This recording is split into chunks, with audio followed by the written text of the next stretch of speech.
Good morning friends, so welcome to the brilliant booster session. आज का पहला topic है यूनिफाइड लैंडिंग इंटरफेस। तो ये टॉपिक आपके इकोनॉमी के लिए इंपॉर्टेंट है। अभी हमने कुछ दिन पहले भी इसे डिस्कस किया था कि यूएलआई जो है वो आरबीआई जो है कुछ टाइम में नेशन वाइड लॉन्च करने लगा है। पायलट प्रोजेक्ट ऑलरेडी लॉन्च कर दिया गया है। तो ये फ्रिक्शनलेस क्रेडिट कंट्री में देने के लिए एक प्लेटफॉर्म बनाया जा रहा है यूपीआई के ही तर्ज पर। और ये रेवोल्यूशनाइज करेगा जो है लैंडिंग लैंडस्केप को कंट्री में। तो इंडिया जो है वो ऑलरेडी डिजिटल पब्लिक इंफ्रास्ट्रक्चर को बहुत अच्छे से एम्ब्रेस कर रहा है, जिससे कि banks, NBFCs, fintech company, startups जो हैं वो सॉल्यूशंस दे रहे हैं, not just in payments but credit और बाकी फाइनेंशियल एक्टिविटीज़ में भी। तो ऐसा नहीं है कि यूएलआई एक बिल्कुल न्यू इनिशिएटिव है। उससे पहले भी हम डिजिटल क्रेडिट डिलीवरी के कंटेक्स्ट में खासकर फार्मर्स के लिए हम किसान क्रेडिट कार्ड लोन्स जो है वो ऑलरेडी डिजिटाइज कर चुके हैं, जो कि 2022 में एक प्रोजेक्ट शुरू किया गया था। तो अगर हम यूएलआई को समझें, यूएलआई जो है एक सीमलेस और consent based flow of digital information जो है वो देगा।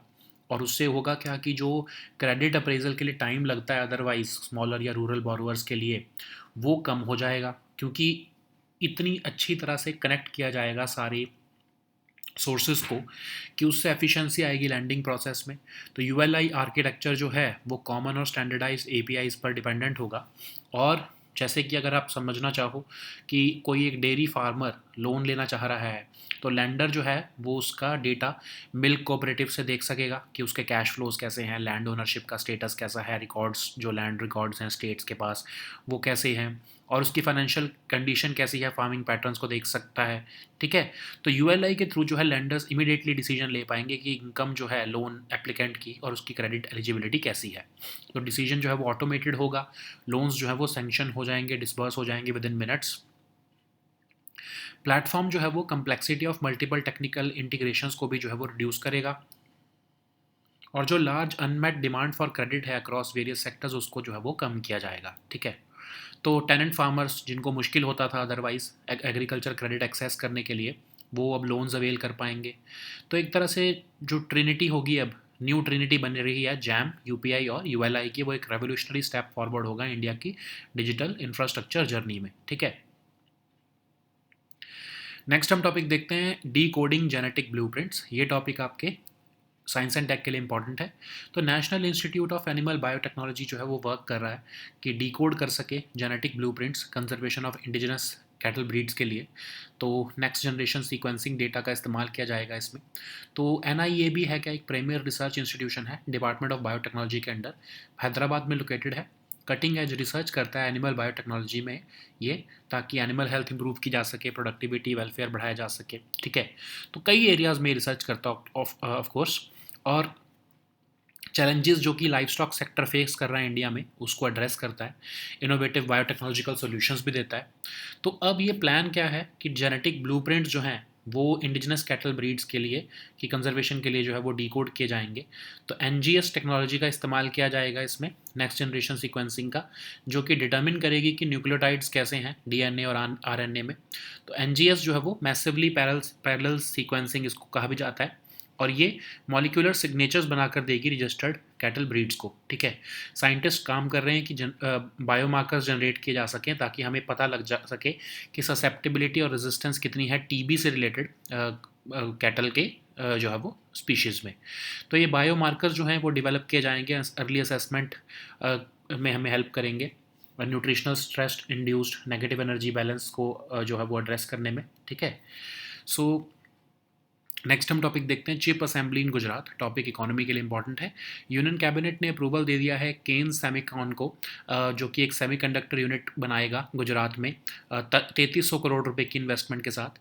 तो ये फिफ्थ सेमीकंडक्टर यूनिट होगा, फोर्थ असेंबली यूनिट होगा जिसको कैबिनेट अप्रूवल मिला है।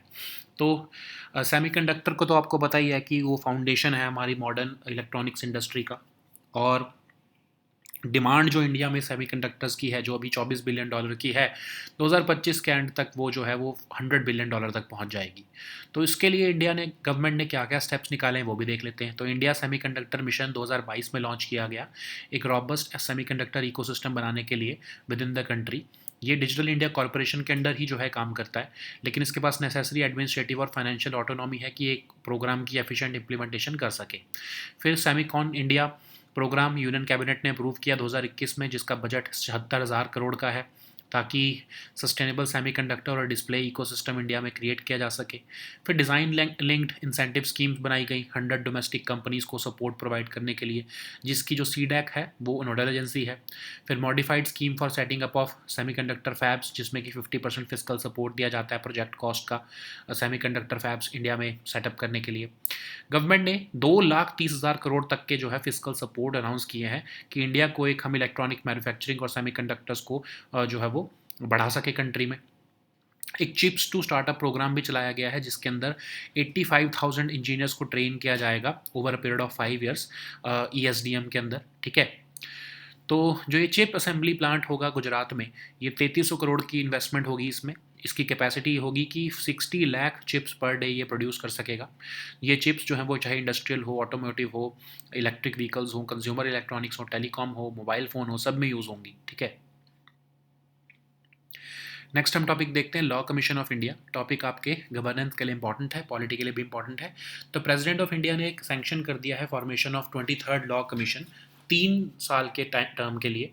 तो लॉ कमीशन ऑफ इंडिया एक नॉन स्टेचुटरी बॉडी है और ये कॉन्स्टिट्यूट किया गया है गवर्नमेंट ऑफ इंडिया के नोटिफिकेशन द्वारा, ministry of law and justice की। तो इसको कॉन्स्टिट्यूट किया जाता है, जिसकी डेफिनेट टर्म्स ऑफ रेफरेंस जो है वो रिसर्च करने के लिए होती हैं फील्ड ऑफ लॉ में। Ministry of law and justice के अंदर ही ये काम करता है एज एडवाइजरी बॉडी। तो first pre independence law commission जो है वो 1834 में by British government in India establish किया गया था, और इसको इस्टेब्लिश किया गया था बाय चार्टर एक्ट ऑफ 1833, और उसको चेयर किया गया था लॉर्ड मकैले द्वारा, ठीक है। तो फर्स्ट लॉ कमीशन जो है वो 1955 में इस्टेब्लिश किया गया था, ओके।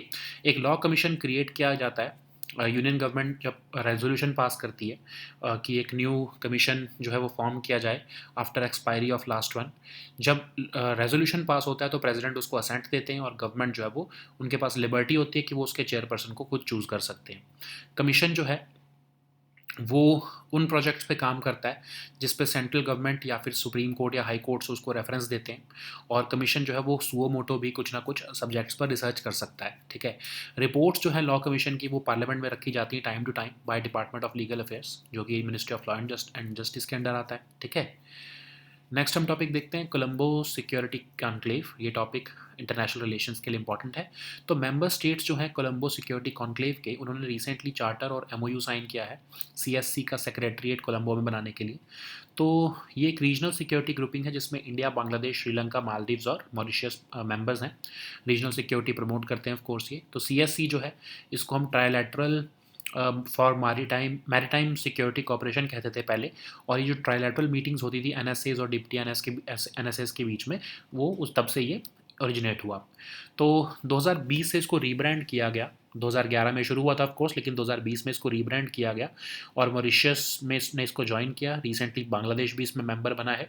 सेशल्स जो है वो इसमें अभी ऑब्जर्वर नेशन है। परमानेंट सेक्रेटरीट इसका कोलंबो में बना दिया गया है, ओके। नेक्स्ट हम टॉपिक देखते हैं साउरा ट्राइब। ये टॉपिक सोशल इश्यूज़ के लिए इंपॉर्टेंट है। तो साउरा ट्राइबल्स जो है गजापति डिस्ट्रिक्ट के, उनको हैबिटेट राइट्स मिल रहे हैं उनके एंसेस्ट्रल लैंड्स पर। ओडिशा जो है वो पहली स्टेट बना है जिसने कि हाईएस्ट नंबर ऑफ PVTGs को ऐसे राइट्स दिए हैं। तो Saura tribe one of the ancient tribes of Odisha है। इनका मेंशन रामायण और महाभारत में भी है। इनको सबारा, सौरा या सौरा भी कहते हैं। इनकी जो है अपनी खुद की लैंग्वेज है सोरा नाम की, जो कि मुंडा लैंग्वेज है। रेशियल एफिनिटी इनकी प्रोटो ऑस्ट्रेलॉयड फिजिकल कैरेक्टर्स के साथ है, और ये एक इनग्रेन्ड और इंटीग्रेट रिलीजन को फॉलो करते हैं, जिसमें कि ये कई नंबर ऑफ गॉड्स और स्पिरिट्स को जो है वो वर्शिप करते हैं। सौराज जो है वो प्लेन्स में रहते हैं। वो वेट कल्टीवेशन और वेज अर्निंग और सेलिंग ऑफ फायरवुड पे भी डिपेंडेंट है। जो हिल सौराज हैं वो शिफ्टिंग और टेरेस कल्टीवेशन करते हैं हिल स्लोप्स पर, ठीक है। नेक्स्ट हम टॉपिक देखते हैं कोको ट्री। टॉपिक इन्वायरमेंट के लिए इंपॉर्टेंट है, इकोनॉमी के लिए भी इंपॉर्टेंट है। तो साइंटिस्ट जो है वो काम कर रहे हैं कि कैसे कोको को बियॉन्ड द ट्रॉपिक्स पे ले जाया जा सके। तो कोको ट्री एक इम्पॉर्टेंट प्लांटेशन क्रॉप है जो चॉकलेट्स के लिए जो है ऑफ कोर्स उगाई जाती है। 20 डिग्री नॉर्थ और साउथ ऑफ इक्वेटर इसको उगाया जाता है। वार्म वेदर और अबंडेंट रेन चाहिए होती है इसे। तो ये 300 मीटर अबव मीन सी लेवल पर इसको उगाया जा सकता है, जहाँ पर 1500 से 2000 मिलीमीटर तक की बारिश होती हो एनुअल। टेम्परेचर 15 से 39 डिग्री तक होने चाहिए। डीप और वेल ड्रेन्ड सॉइल्स होनी चाहिए। 70% ऑफ द वर्ल्ड का जो कोको बीन्स हैं वो आइवरी कोस्ट, घाना, नाइजीरिया, कैमरून इन्हीं कंट्रीज से आती हैं। मेनली इंडिया में इसको कर्नाटका, केरला और तमिलनाडु में कल्टीवेट किया जाता है। ठीक है, नेक्स्ट हम टॉपिक देखते हैं डिजिटल बस इनिशिएटिव। टॉपिक आपके गवर्नेंस के लिए इंपॉर्टेंट है। तो डिजिटल बस इनिशिएटिव जो है उससे लगभग 3 लाख बेनिफिशरीज को अभी तक फ़ायदा मिल चुका है। डिजिटल बस इनिशिएटिव एक जॉइंट वेंचर है नेशनल डिजिटल इंडिया मिशन और NIIT फाउंडेशन के बीच में। 2017 में इसको स्टार्ट किया गया था ताकि टेक्नोलॉजी को रिमोट एरियाज़ में ले जाया जा सके और इनोवेशन और न्यू अपॉर्चुनिटीज़ ऑफर की जा सकें हर कम्युनिटी को जो कि डिजिटल एज में थ्राइव कर सके ताकि। ठीक है, तो इसके लिए क्या होता है कि बसेस लेके जाई जाती हैं जो कि सोलर पावर्ड है, 5G इनेबल्ड है, फुली फर्निश्ड क्लासरूम्स हैं। ठीक है, जिसमें computers, internet, camera, video capabilities सब होती हैं। प्री इंस्टॉल्ड कोर्सेज होते हैं, सभी फ्री ऑफ कॉस्ट अवेलेबल हैं। और ये कोर्सेज जो है फंडामेंटल फंक्शंस जैसे कि कैसे ईमेल यूज़ करते हैं, इंटरनेट कैसे चलाते हैं, एप्लीकेशंस कैसे यूज़ करते हैं, ये सब सिखाती हैं। ठीक है, नेक्स्ट हम टॉपिक देखते हैं थंजावुर वीणा। ये टॉपिक आपके आर्ट एंड कल्चर के लिए इंपॉर्टेंट है। तो थंजावुर वीणा जो है फर्स्ट म्यूजिकल इंस्ट्रूमेंट है कंट्री में जिसको GI टैग मिला है। तो ये 2 तरह के होते हैं, एकांत वीणा और सदा वीणा। ओके, एकांत वीणा जो है वो एक single block of would say जो है वो कार्व किया जाता है, सदा वीणा के लेकिन जॉइंट्स होते हैं। तो इसको फ्रेश बाक जैक फ्रूट ट्री की जो है उससे जो है वो कार्व आउट किया जाता है। और ये रेजोनेटर, नेक और ट्यूनिंग बॉक्स के का इस्तेमाल करते हुए ये इसको बजाया जाता है। ठीक है, तो रुद्र वीणा, विचित्र वीणा जो है वो पॉपुलर हैं हिंदुस्तानी क्लासिकल म्यूज़िक में। सरस्वती वीणा और चित्रा वीणा जो है वो कर्नाटिक क्लासिकल म्यूज़िक में फेमस हैं। थंजावुर अकेली ऐसी जगह है जहाँ पर सरस्वती वीणा बनाया जाता है। सरस्वती जो गॉडेस ऑफ लर्निंग और आर्ट्स जो हैं उनको जो है वो वीणा बजाते हुए इसमें पोर्ट्रे किया जाता है। ठीक है, so now let us see all these topics in English.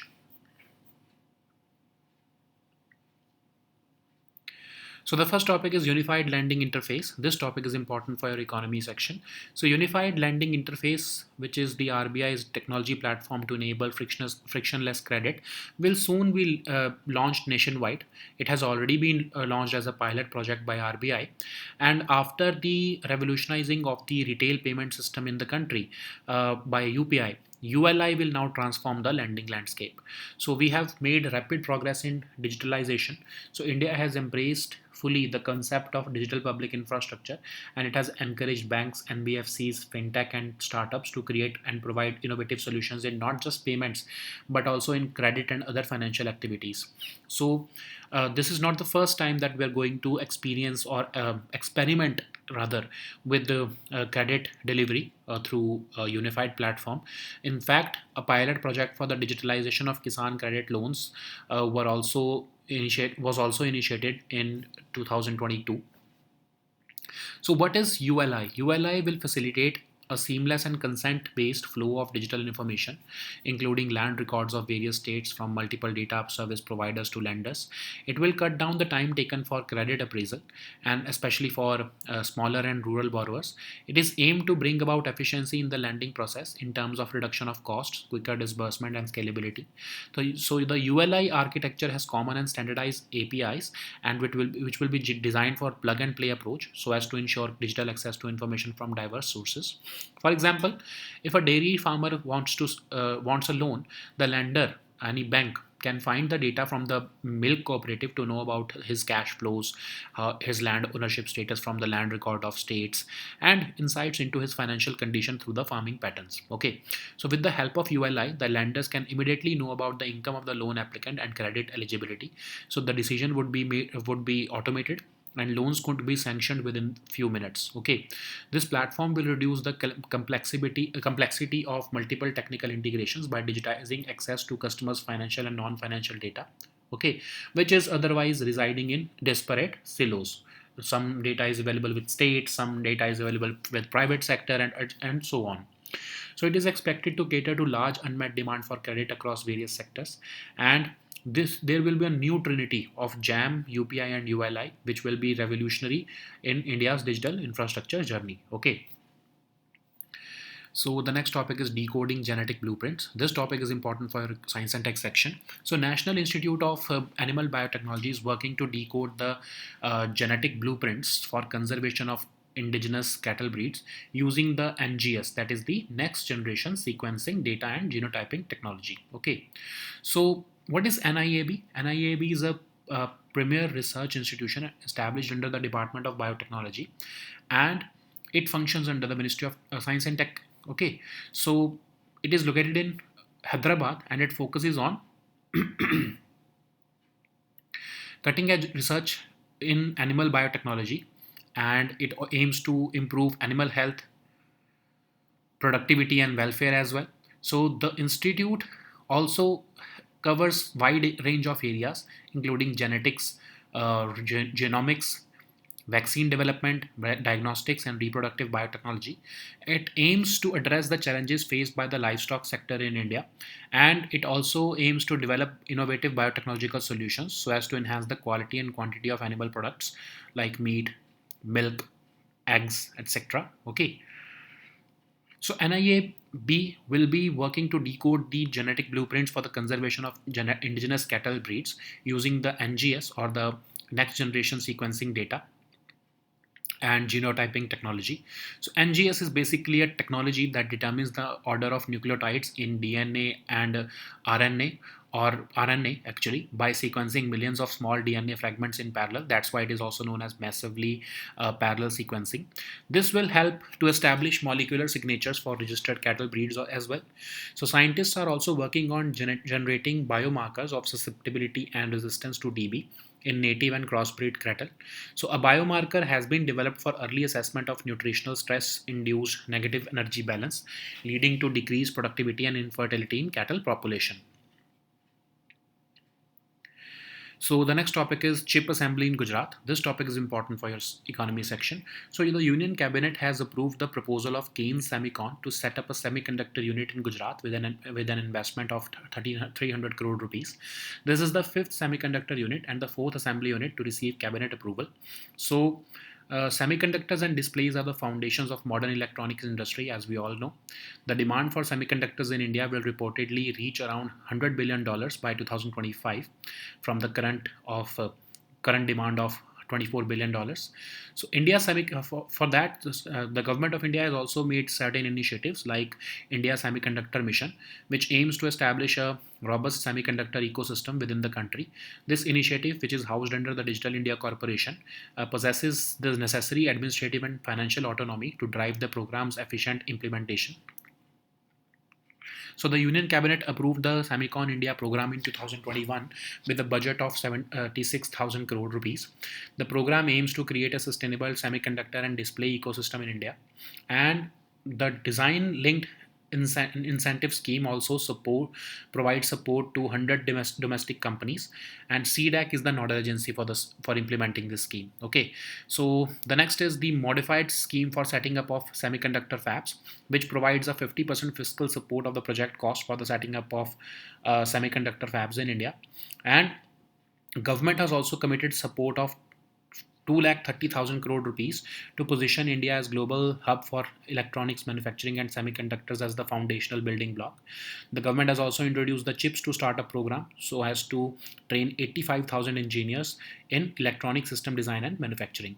So this new plant in Gujarat will involve an investment of 3,300 crore rupees, and the capacity of this unit will be 60 lakh chips per day. Okay, and these chips will be used in the industrial, automotive, electric vehicles, consumer electronics, telecom, mobile phones, etc. Okay.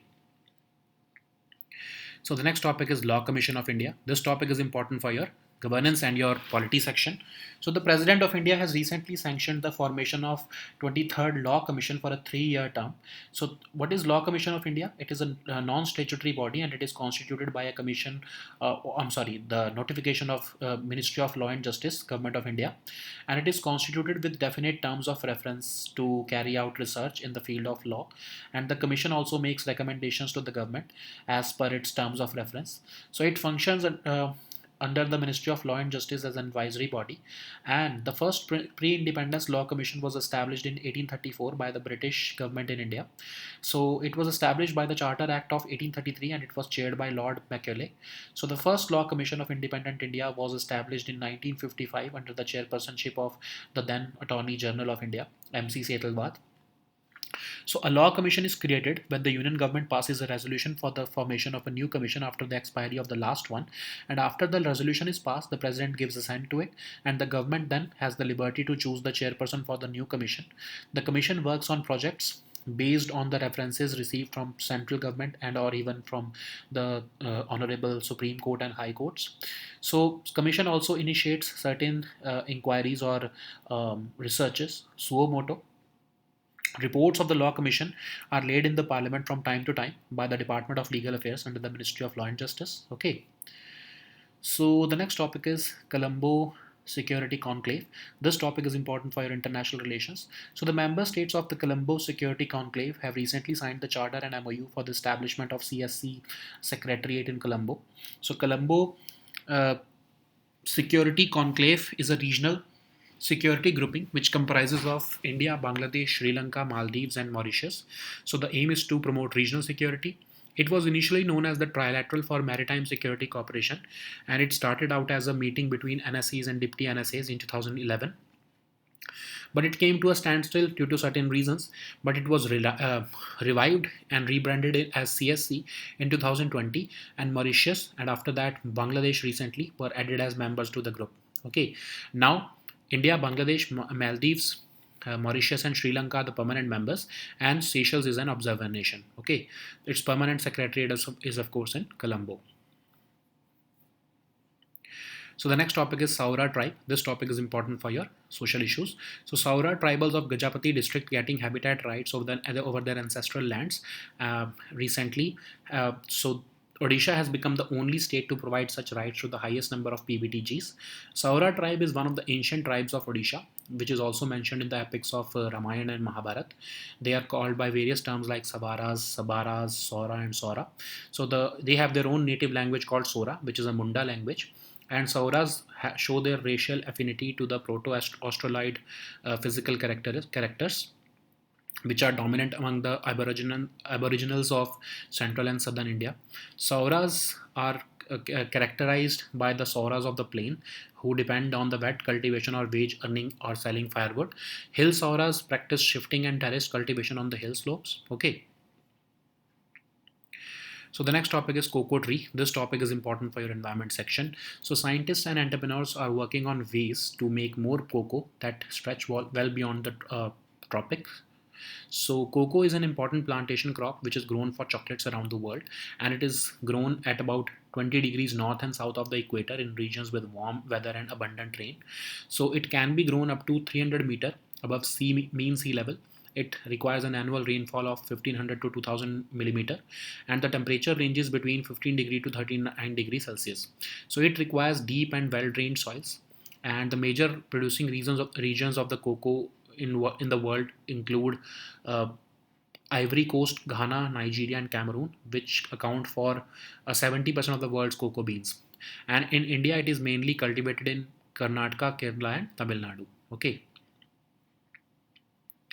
So the next topic is Digital Bus Initiative. This topic is important for your governance section. So Digital Bus Initiative has so far impacted over 3 lakh beneficiaries spread across several states across India. So Digital Bus Initiative is a joint venture between National Digital India Mission and the NIIT Foundation, and it was started in 2017 to take technology to remote areas and foster innovation and offer new opportunities so that every community is able to participate in the digital age. So these buses are basically solar powered, 5G enabled, and fully furnished classrooms with computers, internet and camera video capabilities, with pre-installed courses which are available free of cost.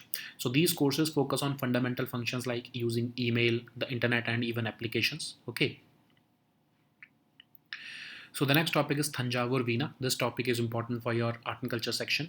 So Thanjavur Veena is the first musical instrument in the country to get the GI tag.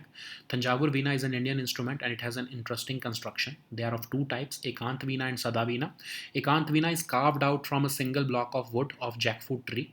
fruit tree, and Sadavina has joints. Okay, so this Veena work involves making the resonator, the neck, and the tuning box the three integral parts of a Veena, and it takes up to 15 to 20 days to get the finished product. So there are four types of Veena actually. Rudra Veena and Vichitra Veena are used in Hindustani classical music. Saraswati Veena and Chitra Veena are used in Carnatic classical music, and Thanjavur is the only place where Saraswati Veena is made. Okay, so these were our topics for today. We'll meet next time with new topics. Until then, goodbye and take care.